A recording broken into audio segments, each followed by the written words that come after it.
When Coach Rule says that the scheme against Minnesota was too vanilla, what is he talking about? I think he's referencing the fact that I didn't call the game as aggressively as I had planned.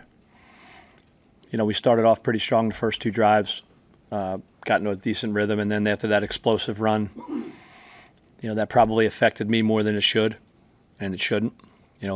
Every play has its own life.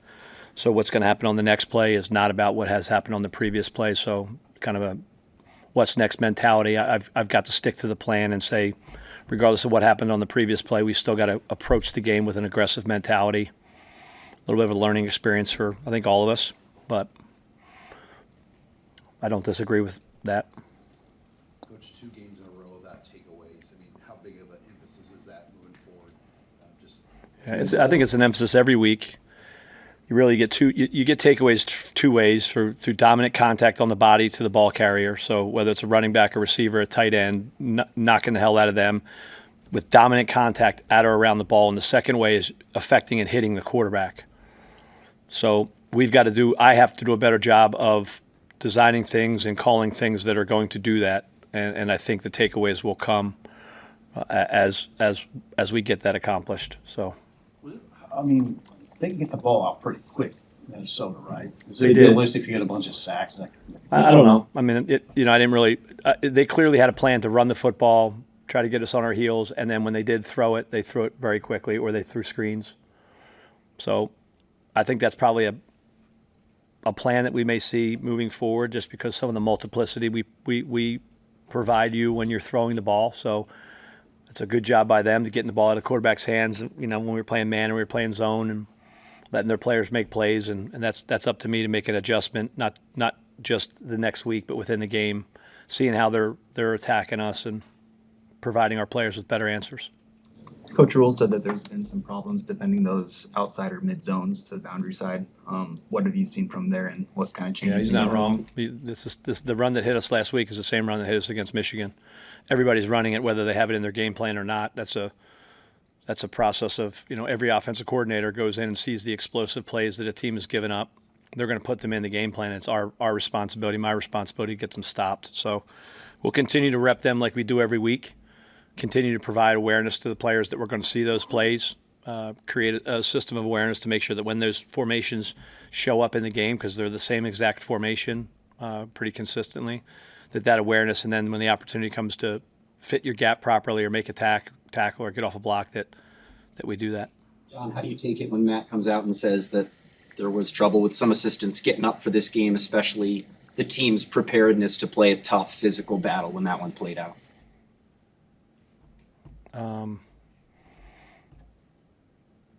Can you say that again to make sure I understood your question appropriately?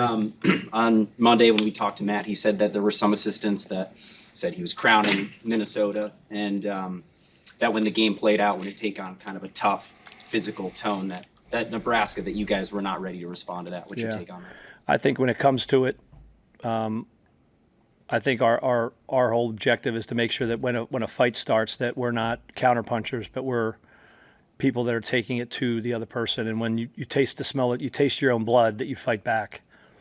I can only speak for myself, and there's never been a fight that I've been afraid to be a part of, or there's never been a fight that I'm not willing to participate in. So we've got to get that message across to our players better. I don't disagree with what Coach said, and it's our objective and our responsibility to carry out that message and make sure those things don't happen again. How do you see young guys like Donovan and Rex responding to the good and bad that comes within a season of playing as much as they are as redshirt freshmen? Yeah, there's quite a few of those guys, and I think that when we talk to them, I think that they build their book based on their life experiences, and you build your book based on your football experiences, right? So the more you experience the good things, the more you experience bad things, the more you experience just getting the reps in the games. And had that conversation actually specifically yesterday with Donnie, and that you have to just start to realize, okay, why don't you take a look at all of your snaps this year, and what routes are you getting? Come back to me, and what routes have you been seeing? You're not seeing a total route tree. He's seeing go balls. He's seeing shallows. That's pretty consistently what he's seeing. So just what is the indicators you have pre-snap? That's the benefit of having a system where you have a boundary corner and a field corner, because the field corner will see totally different routes and totally different players than the boundary corner. Same thing kind of with Rex. Same thing with Will. You know, same thing with Vincent Shavers. A lot of these guys, they're either in their first or second year. That comes with experience. That's why a lot of times old teams are better than young teams, just because they've experienced a lot more. They've been around the culture a lot more. But that's a valid question. Number 17 for them, I think he has 516 yards. So Yeah, he's legit, man. Like, you watch the tape, when it comes time to, when they want to throw it, they're throwing it to him, and he lines up every position on the field. He's strong. He's competitive as hell. His quarterback knows where he is. He doesn't shrink in big moments on big stages, whether he's playing at Penn State or whether he's playing whoever else they've made played. So he's a really good player. Reminds me a lot of Eric Decker when I coached at Minnesota years ago, who ended up going into the pros and just being a tough, competitive, when the money's on the line, going to make a play on the ball. So that's a great challenge when you combine the way they want to run the football and their identity there. They're put you in a lot of coverage situations where you're going to have to win one-on-one against that kid, which he's a legit dude. Coach, you were in the Big Ten, obviously a long time ago before you came back.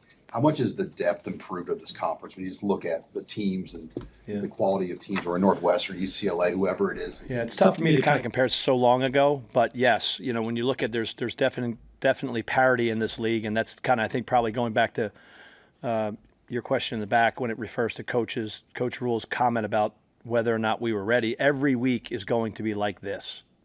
Every week is, going to be a fight where two teams, it's going to be about who plays better and who comes and plays more physical and is more aggressive and executes harder and plays harder, and just that's the identity of this league. It always has been. When you say what's Big Ten football like, it's lining up and stopping the run, defending the run, running the football, and in these types of environments. So, I think whether it's this week against Northwestern, next week against our next opponent, they're all going to be the same, and they're all going to be, I think, tightly contested battles that.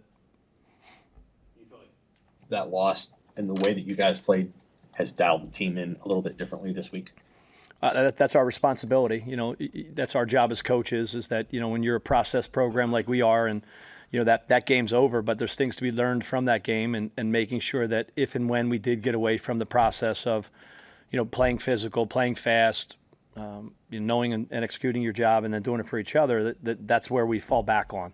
And I think that the players understand the urgency, not just based on the results, because it's really not even about that. It's about how we play each and every week, and the results will take care of itself. And that message communicated by the head coach to us is not just to the players, but it's to me, it's to us.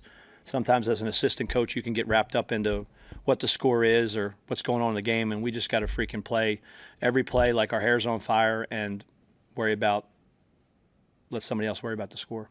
How'd you assess the tackling in that game? Yeah, there was too many times where I know it was brought to my attention that Coach Rule made the comment about us diving on the ground, and we were doing that. And we don't teach low target tackling. Some teams do.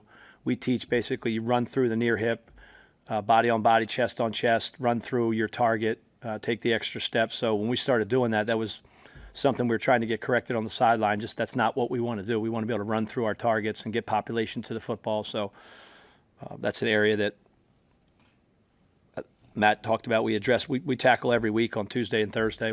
Tuesday and Wednesday, We'll continue to do that. Guys are running around there thudding today, but you get in the game and it's a live tackle. You gotta do it. How much in a game like that, if anything at all, gets thrown off when you're expected to have Shavers and then he can only give you 7 snaps because of what he's doing? Yeah, you've got to play. It's a next man up mentality. I honestly didn't even realize Vincent wasn't available until later on in the game. You get so wrapped up in calling the game, and whoever's out there, they've got to execute the assignments and do their jobs. So Vincent's definitely a core quality player for us that's made a lot of big plays, and we always want him out there. But there's plenty of good players on our team. They've got to step up and fill that void. What was it about that long run that made you want to be less aggressive after it happened? I think it might go back to the analogy of, you get in a fight and you get punched in the face and you realize, like, I just didn't fight back. I didn't punch back like I normally would in real life. So I think what has to happen is you've got to realize that play's over with, and you got to move on and respond with aggressive mentality, not with a sheepish mentality.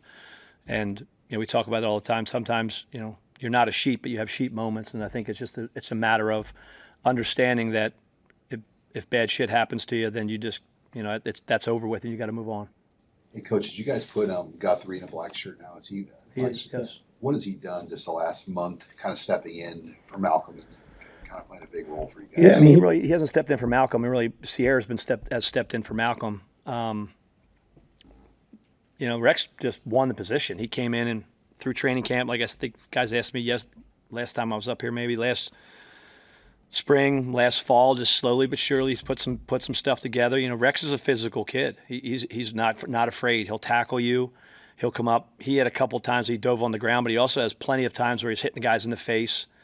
He's running through and being physical. And as a redshirt freshman to play like he's played, I would say he's, playing to the standard. But I think that it's still a really bright future for him. So he'll just get more comfortable.